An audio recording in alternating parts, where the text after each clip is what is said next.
Push aside all your current brain rot obsessions, there's a new top dog in town. Remember that one episode of Rick and Morty?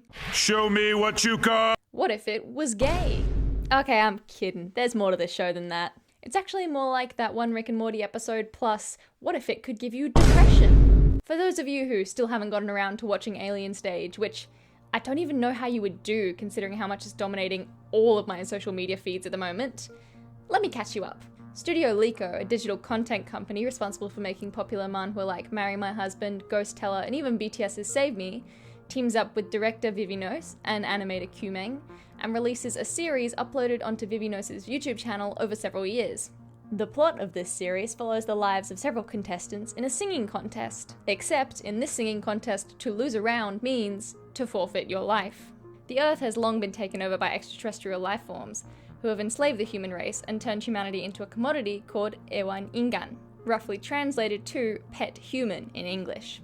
Pet humans are most prized for their ability to sing, a trait extraterrestrials call crying, as they likely aren't able to sing themselves due to the different anatomical structure of their vocal cords. Because of this, a yearly reality program called Alien Stage has emerged, where singers go head-to-head against each other, and in order to vie for glory, the extraterrestrials, called Segyain, enter their pet humans who show singing potential into educational institutions where they can hone their singing skills from a young age.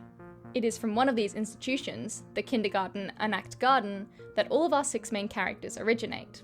We, the audience, must watch as these characters who've known each other almost all their lives must sing a duet together, knowing that at the end of it, one of them will die.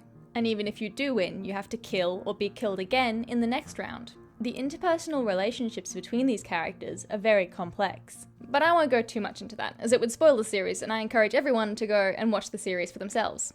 I want to talk more about why this concept and series are such a success.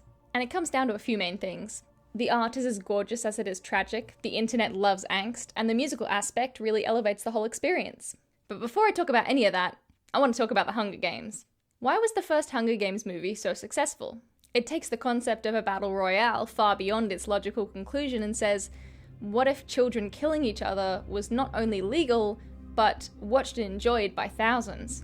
It's a kind of hyper-entertainment, where the definition of what entertainment is stretched to the absolute limit. Inspired by real-life shows like Survivor, where a part of the enjoyment in the viewing experience is watching others suffer. Squid Game fell into the same vein, but arguably less so since that was a gory spectacle for only a few people. Alien Stage, like the Hunger Games, has thousands cheering while these ordinary people face death on an artificial stage. But this time with banger songs underscoring the whole affair and a super stylized art style that gives insight into the turbulent mindset of those competing. Perhaps the most hilarious part of all of this is that most people are coming to this series in the past week or so, having had no idea of its existence before that, despite the first episode coming out all the way back in September of 2022. That's a whole year and 7-month gap. The catalyst for all this, as far as I can tell, is the release of the round 6 episode on April 5th. Prior to this release, the series had a smaller but still dedicated following. For some reason, the YouTube algorithm gods decided this was the one to promote. Cue new people finding the series and starting a chain reaction as everyone quickly realized how good this series was. The amount of fan art, the amount of memes is staggering. To give context, I first saw Alien Stage fan art on my social media feeds on the 6th of April. On April 10th, when I went back to Twitter after having finally gotten around to watching Alien Stage, my entire feed was Alien Stage, without even searching for it. 4 days was all it took. And I could totally see why. Not even an hour after watching Alien Stage for the first time, I considered dropping $80 because I wanted the Ivan and Till acrylic figures so bad. Part of that was because I wanted to support the creators, but more than anything, I cared about these characters already. Alien Stage episodes are not long.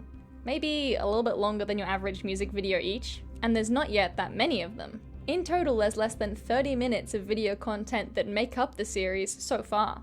So how much fans care is a testament to how well Studio Lico and Vivinos made empathetic characters. I would say though, it's also a testament to how powerful music is as an emotional connector. Similarly to the Segyain of the series, us viewers listen to these super emotionally charged songs and we covet them. They convey to us the joy, sadness, and anger of these characters better and faster than words alone ever could. And these characters have a lot of those emotions.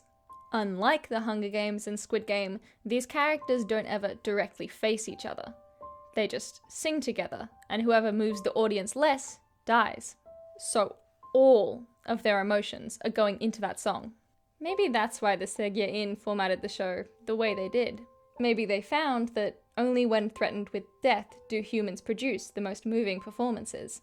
In the same way that the monsters of Promised Neverland raise the children of the orphanage to be intelligent so they taste best when eaten, the Segye-in of Alien Stage raise the children of Enact Garden to be good singers, but also spice their singing with the threat of death and the threat of their friend's death to make the tastiest dish. Maybe they even intentionally match people who are close against each other. And what do the characters get if their various performances touch the audience enough to win them the show? Will they supposedly regain their free will? Though I somehow doubt they could ever truly be free in a society where they're considered a subclass.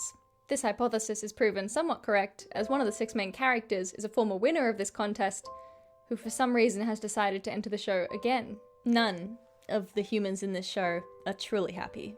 They all simply find something or someone to hold on to and get them through the day.